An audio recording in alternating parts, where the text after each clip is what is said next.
To live is not to breathe, but to act.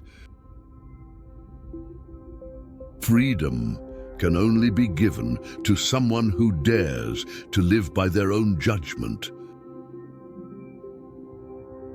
The person who is slowest in making a promise is most faithful in its performance. The more we love our friends, the less we flatter them. It is by excusing nothing that pure love shows itself. Patience is bitter, but its fruit is sweet. We are all at once both a composition and a composer. The world of reality has its limits. The world of imagination is boundless. The first step towards vice is to shroud innocent actions in mystery, and whoever likes to conceal something sooner or later has reason to conceal it. Virtue is a state of war, and to live in it we have always to combat with ourselves. There is no subjugation so perfect as that which keeps the appearance of freedom, for in that way one captures volition itself. I may be no better, but at least I am different. What wisdom can you find that is greater than kindness? Suffering is the natural way to measure a man's worth. Liberty is not the power of doing what we like, but the right to do what we ought. The strongest is never strong enough to be always the master unless he transforms strength into right and obedience into duty. The happiest is he who suffers the least pain, the most miserable, he who enjoys the least pleasure. We pity in others only those evils which we ourselves have experienced. The more civilized we become, the more we need art. I am not made like any of those. I venture to believe that I'm not made like any of those who are in existence. If I am not better, at least I am different. In order to know virtue, we must first acquaint ourselves with vice.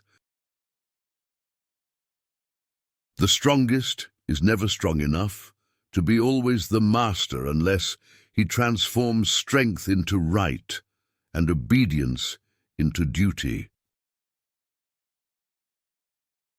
The person who is slowest in making a promise is most faithful in its performance. Man will never be free until the last king is strangled with the entrails of the last priest.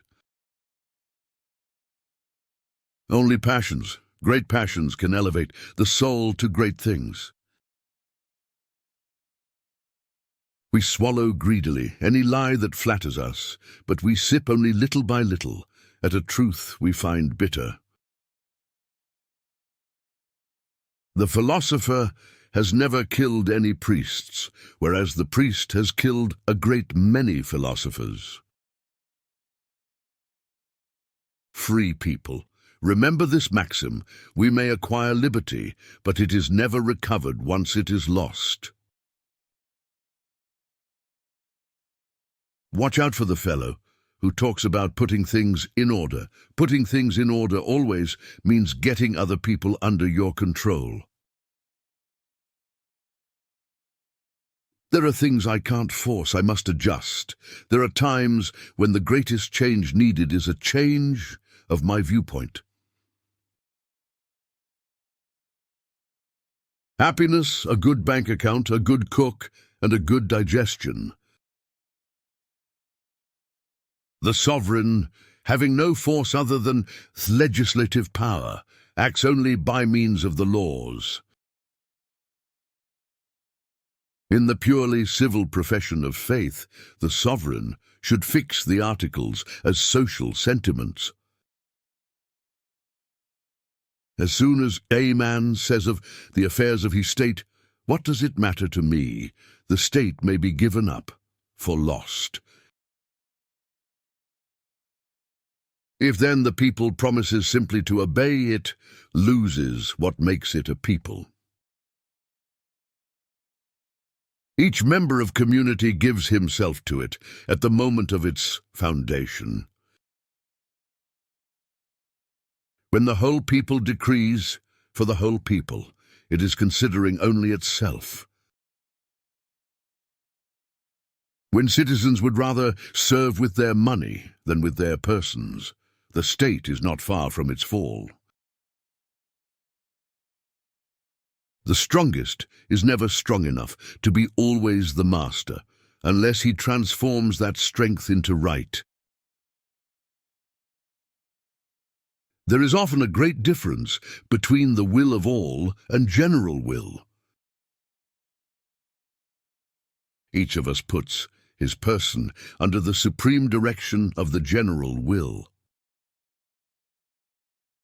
To renounce liberty is to renounce being a man, to surrender the rights and duties of humanity. Tranquility is found also in dungeons, but is that enough to make them desirable places to live in? Everything conspires to take away from a man who is set in authority over others the sense of justice and reason. Government is an intermediate body set up between the subjects and the sovereign to secure their mutual correspondence. In truth, laws are always useful to those with possessions and harmful to those who have nothing. Falsehood has an infinity of combinations, but truth has only one mode of being. When something, an affliction, happens to you, you either let it defeat you or you defeat it. Why should we build our happiness on the opinions of others when we can find it in our own hearts? What man loses by the social contract is his natural liberty and an unlimited right to everything he tries to get and succeeds in getting. What he gains is civil liberty and the proprietorship of all he possesses.